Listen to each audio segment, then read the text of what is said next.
واصف علی واصف کہتے ہیں کہ میں اس پریشانی میں ایک باغ کے اندر ٹہل رہا تھا کہ دور سے ایک بزرگ میں نے آتے ہوئے دیکھے،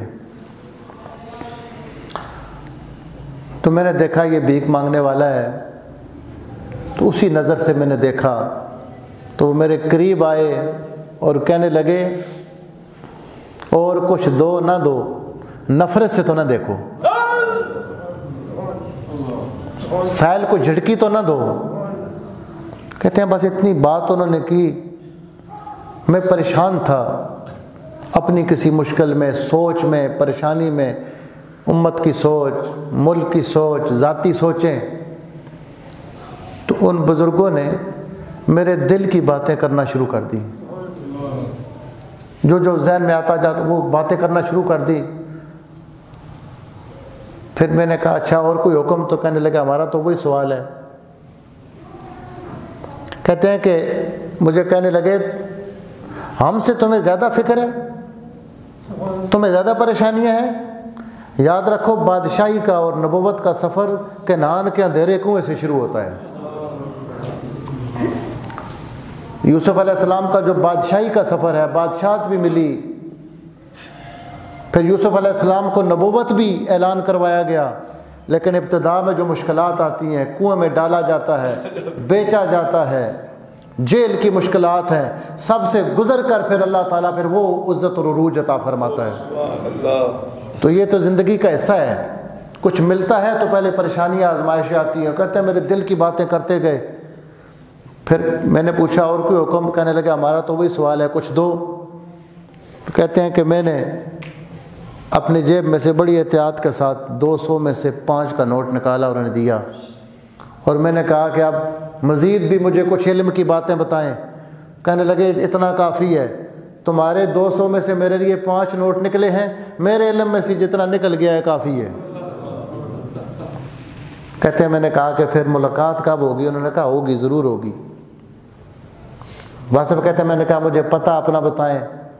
کہنے لگے ہمارا کیا، ہم سیلانی لوگ ہیں، تم اپنا پتہ بتاؤ۔ کہتا ہے بزرگوں نے اپنے جیب سے ایک کارڈ نکالا سنہری رنگ کا، میں نے اس پہ اپنا پتہ لکھا، دستخط کیے۔ پھر وہ وقت گزر گیا، 15 سال گزر گئے۔ 15 سال کے بعد پھر سکوت ڈھاکہ ہو گیا، بنگلہ دیش پاکستان سے الگ ہو گیا۔ اس پر میں پریشان تھا۔ ایک دن میں ایک مسجد سے مغرب کی نماز پڑھ کے نکلا، سامنے ایک بزرگوں سے ملاقات ہوتی، انہوں نے اسی طرح کی باتیں کی جس طرح اس بزرگ نے باتیں کی تھیں، لیکن ان کا حلیہ اور ان کا حلیہ اور۔ پھر تھوڑی دیر کے بعد مجھے فرمانے لگے ہم سے زیادہ تم پریشان ہو، جس کے کام ہے اس نے خود سنبھالنے ہیں۔ کہتے میری پریشانی دور ہوئی تو پھر انہوں نے اپنے جیب سے ایک کارڈ نکالا اور کہنے لگے میں اس بندے سے ملنا چاہتا ہوں۔ تو میں نے دیکھا میرے ہاتھ کا لکھا ہوا کارڈ ہے، وہی کارڈ ہے۔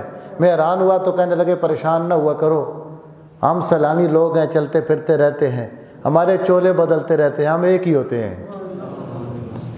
اور پھر ساتھ فرمانے لگے ہم لوگ مانگنے کے لیے نہیں آتے، بخیلوں کو سخی بنانے کے لیے آتے ہیں، تمہیں اللہ کی راہ میں دینے کا طریقہ بتانے کے لیے آتے ہیں۔ تو جو اس میں حاصل یہ ہے کہ جو اللہ کے راستے میں جانے کا سفر ہے اس میں مشکلات آتی ہیں، پریشانیاں آتی ہیں۔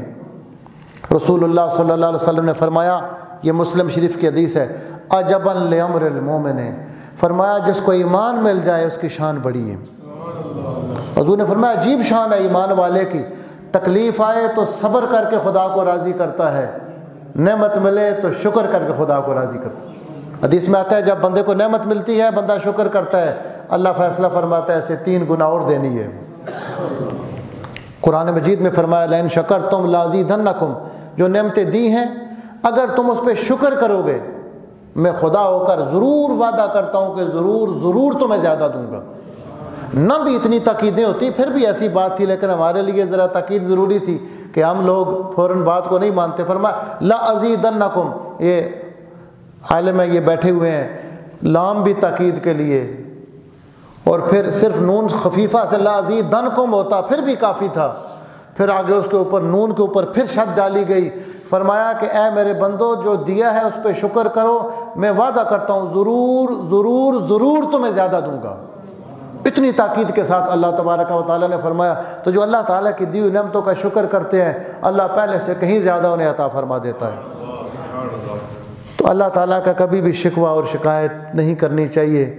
اگر کوئی تکلیف پریشانی آ جائے تو صبر کے ساتھ وہ وقت گزار لیا جائے تو اللہ بہت مہربانیاں فرماتا ہے، اور پھر فرماتا ہے جو میری آزمائشوں پہ پورا اترتے ہیں اولئک علیہم صلوات من ربہم، پھر انہیں رب کی طرف سے سلام آتے ہیں، رب کی طرف سے، ان کے پروردگار کی طرف سے، جو اللہ کی راہ میں مشکلات برداشت کرتے ہیں، پریشانیاں برداشت کرتے ہیں۔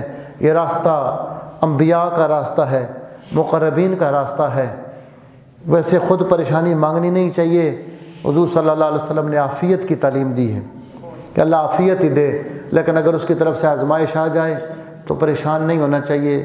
مشکلات انسانوں پہ آتی رہتی ہیں، ایمان والوں پر زیادہ آتی ہیں، اور جو اللہ کے قرب میں ہوتے ہیں ان پر زیادہ آتی ہیں۔ صبح صبح اللہ کے پاس پریشانیاں جاتی ہیں کہ ہم کہاں جائیں، تو اللہ فرماتا ہے ان کے پاس چلے جاؤ جو مجھ سے محبت کرتے ہیں، میں جن سے محبت کرتا ہوں۔ تو یہ ایمان، کئی لوگ ایسے بھی ہیں، ایسے بزرگ مہینہ ڈیڑھ میں کہیں وہ بیمار نہ ہو، کوئی پریشانی نہ آئے تو پریشان ہو جاتے ہیں، پریشانی نہ آنے سے پریشان ہو جاتے ہیں کہ کہیں اللہ پاک ناراض تو نہیں ہے۔ اللہ اپنے مقبول اور محبوب بندوں کی طرف تکلیفیں بھیجتا ہے، پریشانیاں بھیجتا ہے تاکہ وہ صبر کریں۔ مسلم شریف کے اندر ایک حدیث ہے کہ اللہ پاک ایسا مہربان ہے، ایک بندے کو ایک مقام دینا چاہتا ہے، اب وہ بندہ محنت نہیں کرتا، ذکر فکر نہیں کرتا، عبادت نہیں کرتا، پھر اللہ پاک اس پر تکلیف بھیج دیتے ہیں، اور پھر تکلیف دے کر اللہ خود ہی اس کو صبر کی توفیق بھی دے دیتے ہیں تاکہ اس بندے کو یہ مقام مل جائے۔ اللہ پاک ہمیں اپنے مقبول بندوں میں شامل فرمائے، اور اللہ تعالی ہمیں عافیت والا بنائے، اور اگر اس کی طرف سے کوئی ایسا آزمائش آ جائے تو اللہ ہمیں صبر کی توفیق عطا فرمائے۔ وما علینا الا البلاغ۔